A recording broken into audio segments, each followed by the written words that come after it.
Welcome to Coaching for Creatives with Kirsten. My name is Kirsten Call. I'm a therapist-trained life coach and a children's book author. Together, we'll get the drama out of our lives and onto the page. Let's get started. You are listening to episode 99, Choosing the Life You Have Now. I went to a Santa parade today to watch my son play the trumpet in the marching band. We parked somewhat far away, so we had to walk a little to find the ideal parade watching spot.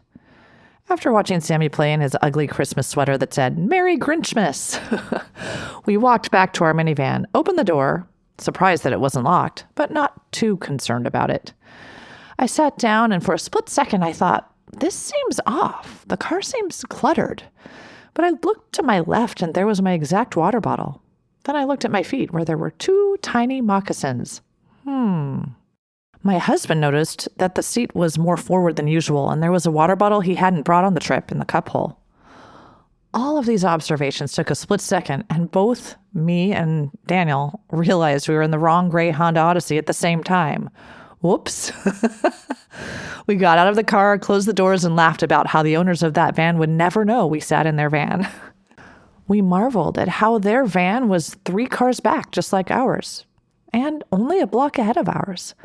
The fact that I had the same water bottle as whoever sat in the passenger seat was also an extreme coincidence. It felt for a moment like we had entered another dimension, just for a moment, one where reality was almost the same, but not quite right. What if, from some weird twist of fate like Freaky Friday or 17 Again or 13 Going on 30 or Family Man or It's a Wonderful Life, what if I had really entered a new reality, one where the child who owned the moccasins was my child and the cluttered minivan was mine, and perhaps the person with the water bottle who was a different height from my husband was the person I was connected to? I really adore these sorts of alternate reality movies, by the way. Or I like to call them second chance movies where the main character gets to change his or her trajectory, make better choices, be kinder, do more, and then have a better life. But fortunately for me, I wouldn't want an alternate life. Also, I can't have an alternate life, and neither can you. We are here on this earth, in this life. Because this is the life we have, choosing it can change everything about how we live it. Every choice we make has a butterfly effect. What we wear, what we think, what we do, whether we smile at someone or not, it all makes a difference. Perhaps we feel better when we wear a certain outfit, and then we are nicer to the people around us, and those people are nicer to the people they interact with. So let's talk about ways we can choose the life we're living right now, even when things are tough. Number 1, notice the good things. This is just another way to be grateful, right? But when we intentionally notice what is going well in our lives, life is better.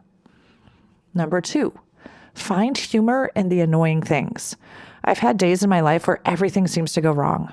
Maybe I hit every red light. Maybe I'm late for an appointment and I have to stop at the store on the way and I forget my wallet. Maybe I'm in a fender bender, or perhaps I get multiple rejections in one day for a manuscript I'm sure is going to sell. So let's say all of these things happen in one day. The ridiculousness of all of these happening in one day is kind of a relief and can be kind of funny. Number 3, find healing in the hurt. We all have hard things, really hard things that are hard to let go of, to work through, to process. Sometimes in the midst of struggle and pain, we connect with others who are experiencing similar things. And these connections can lead to healing. When we're hurting, if we look for connection, we not only help others heal, but we help heal ourselves. Number 4, let go of regret. Regret is totally useless. It's the kind of feeling that leads to shame, which is dirty pain. We can feel sorry for things in the past, and if that sorrow leads to positive action, that's great. But regret is one of those emotions that usually doesn't serve us. So when you find yourself regretting something from your past, consider thinking thoughts like, I am the person I am now because of everything I've experienced in the past. My past experiences refined me, made me stronger, made me the capable person I am now. Number 5, focus on the here and now. It's normal and natural to focus on the future. And future thinking is really important when we have goals we want to reach. Also, Finding joy in the journey might actually be the purpose of life. If we don't enjoy the journey, what's the point of reaching the goal at all? Focusing on the now, really being in the moment, helps us experience joy and gratitude and heart moments. And focusing on the here and now has been scientifically proven to help in all areas of life, physical, intellectual, and spiritual. Number 6, find beauty in imperfection.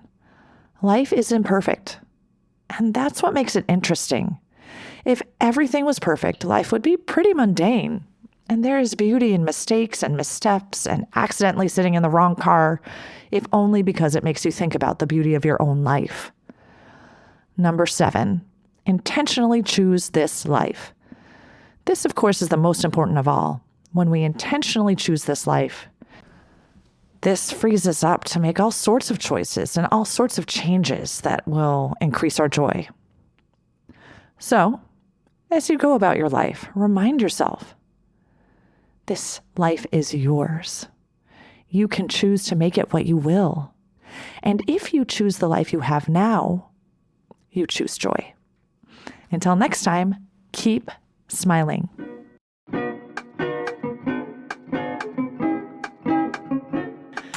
If you like what you've heard, check out my Get Yourself Unstuck program. Go to KirstenCall.com. That's KirstineCall.com and schedule a free consultation today.